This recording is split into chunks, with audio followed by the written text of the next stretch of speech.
So there we are, the fifth and final aircraft model in the set of Azerbaijan Airlines aircraft models, and at the same time it is also the largest aircraft type featured in this box set.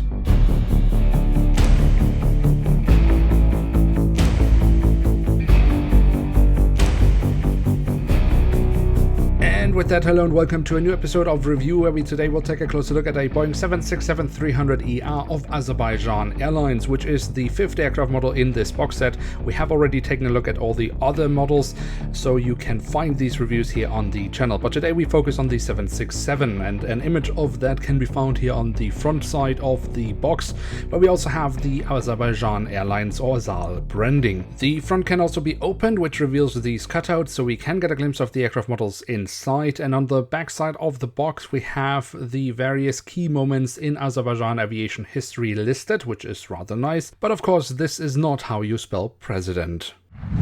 And here she is, the Boeing 767-300ER in the former standard livery of Azerbaijan Airlines. The aircraft type only entered service with Azerbaijan Airlines in 2011, which is rather late for the 767 program, at least for the passenger version of the 767. The aircraft model from Hogan was also created in 2011. Now, with that out of the way, let's start our tour around the aircraft model to see what it actually has to offer, with a look at the tail section, where we on the vertical stabilizer find the Azerbaijan Airlines or AZAL branding.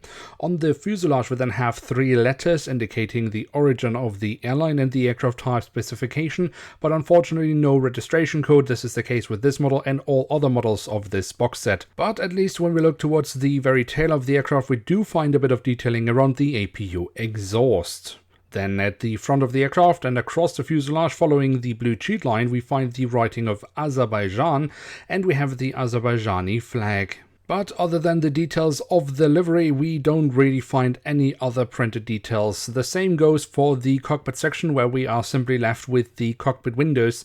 Not even the window wipers have been included here. That is rather disappointing. Also, if you are on the lookout for a plethora of details on the engine nacelles, you will probably get disappointed, because the only thing we can see here is simply the blue cheat line continued from the fuselage and the silver leading edge that has been printed on. And also the physical detailing is perhaps not that convincing. If you look here from the backside, that definitely looks much nicer in more recent releases.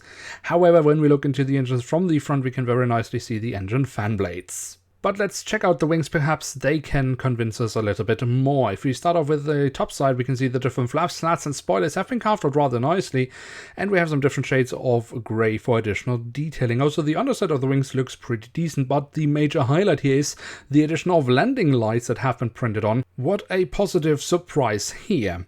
Then we can also take a quick look at the landing gear. That is the standard landing gear that Hogan/Herpa used for all their 767-300s, and I would say it actually looks pretty decent. The only thing I really would like to have seen here as well would have been some printed details around the front landing gear. And then last but not least, we do also have the doors to the cargo compartments here at the back of the aircraft, but also here at the front. And I know this does seem to be a rather wide cargo door, but I have looked at some images and it does seem like it is correct.